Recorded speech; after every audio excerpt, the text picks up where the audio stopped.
I'm Phil Bollier, and from northeastern Indiana. Taught and coached for 34 years. 3 years in Florida and mostly in Indiana, and then here in Georgia.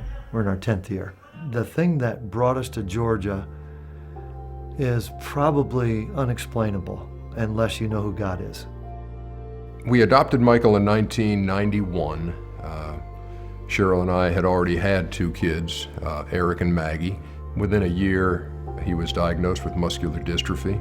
Michael walked for a while with leg braces and then had some falls. He couldn't keep his balance, and then he's been in a wheelchair since he was 12.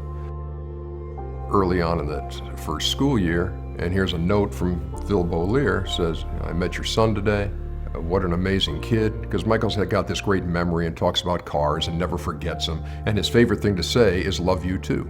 That's what he's always done that. Bollier writes this note, "I'm blown away by this kid. I'd love to have him be part of our basketball program at Mill Creek."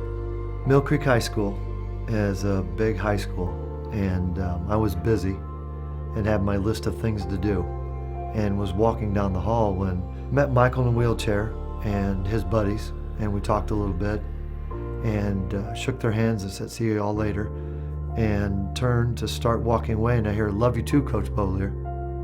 And I turned and went back and said, what was that? And it was, "Love you too, Coach Bollier." And that just struck me. Phil and I meet in a parking lot at Mill Creek, and we just kind of share our stories. And he tells me how he wound up, after being a very successful basketball coach in Indiana, coming down to Atlanta, big new school, be the head basketball coach. As we were in the parking lot talking about Michael, I said, "Look, here's what he's all about.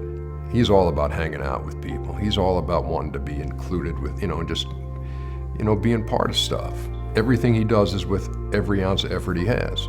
And Phil said, "Well, that's what I want my team to learn. Having a heart for others and maximum effort." I said, "Well, then Michael's your guy." Game days were the most special, and he would come in and put on his 32, and the players would help him slide that on and get it right. And Ernie was around, and we'd get together and do our pregame and talk about some things, and we'd often talk about maximum effort and heart for others. That's what we wanted our mantra, our heartbeat to be. And then Michael would say that, and often when I would say it to the team, he would repeat it, and then we would get around him and put our hands on him, and he'd say 1, 2, 3. We'd say Hawks. This is "I love you" in sign language. And as soon as Phil and Michael started talking, and I'd say, "No, yeah, Michael knows what this is, and this is "love you too."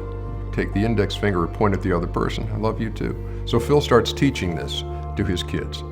It was amazing. On senior night, Michael's second year, they're giving out these gifts to all the players, and they call them up one at a time to be recognized. And Michael's the last guy they call up, so Cheryl and I walk out to center court, and Michael rolls up in his chair, and they say his name, and you look up in the student section, and you see all these kids standing up going like this. What Phil did basically is take one of the least of these and elevate him. My wife Cheryl was like, "I never thought he'd be chosen for anything. Never thought he'd be on a team." And Phil made that possible.